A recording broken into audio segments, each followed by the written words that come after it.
আসসালামু আলাইকুম আমার প্রিয় শিক্ষার্থীরা, কেমন আছেন? আশা করি সবাই ভালো আছেন। আমি আল্লাহর রহমতে ভালো আছি। তো আজকে আমরা যে বিষয়টা নিয়ে শিখব সেটা হচ্ছে মাইক্রোসফট অফিস ওয়ার্ডের ইনসার্ট মেনুর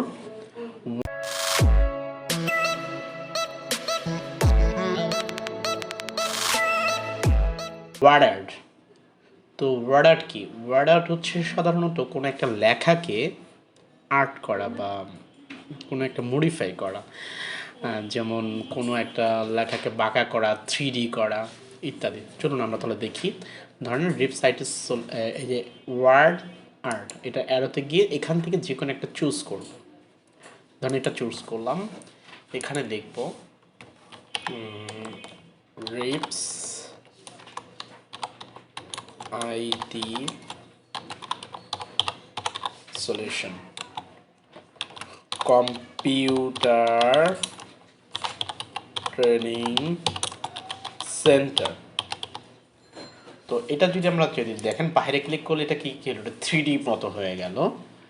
আবার আমরা এটাকে সিলেক্ট করব, সিলেক্ট করার পরে দেখেন এটা যদি আমি চাই এটাকে একটু বাঁকা করার জন্য, দেখেন এই যে ফ্লো পাতে দিয়ে আমি এটা বাঁকা করতে পারছি। আবার নিচের দিকে টান দিলে আমার আরও বাঁকা হয়ে যাচ্ছে। আবার আমি যদি চাই এটাকে একটু শ্যাডো দেওয়ার জন্য, দেখেন এই যে হালকা একটু শ্যাডো হচ্ছে।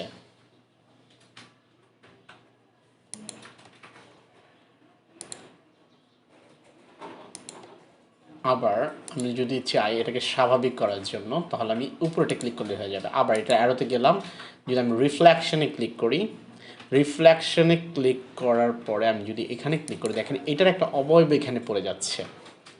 আবার আমি যদি এটা অ্যারোতে ক্লিক করে রিফ্লেকশনে গিয়ে প্রথমটা ক্লিক করি, তাহলে স্বাভাবিক হয়ে যাবে। আবার এটা অ্যারোতে গিয়ে যদি আমরা গ্লো ক্লিক করি, দেখেন এই যে চারোদিক দিয়ে একটা গ্লো হয়ে গেছে দেখার। আবার এটা ক্লিক করি, যদি গ্লোতে ক্লিক করে আমি প্রথমটা ক্লিক করলে স্বাভাবিক হয়ে যাবে। আবার এটা অ্যারোতে যাই, যাওয়াটা বিভেল, তাহলে একটু 3D টাইপ হয়ে যাবে। এটা 3D টাইপ যেহেতু আছে তাহলে এটা বোঝা যাবে না, এটা স্বাভাবিক করলাম। আবার আমরা যদি 3D দিতে চাই,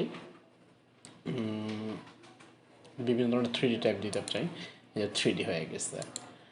আবার যদি স্বাভাবিক হচ্ছে প্রথমে ক্লিক করলে হয়ে যাবে। আবার এখানে ক্লিক করলে ট্রান্সফার, এটা চাইলে আমরা বিভিন্ন গোলও করতে পারবো, এটা করতে পারবো।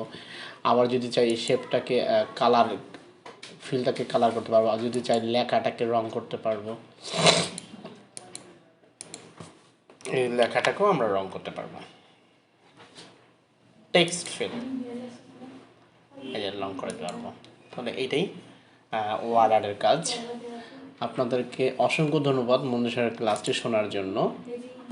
আশা করি ক্লাসটা আপনারা বোঝাতে পেরেছি। যদি কোনো কোশ্চেন থাকে তাহলে আমাদের কমেন্ট বক্সে জানাতে পারেন।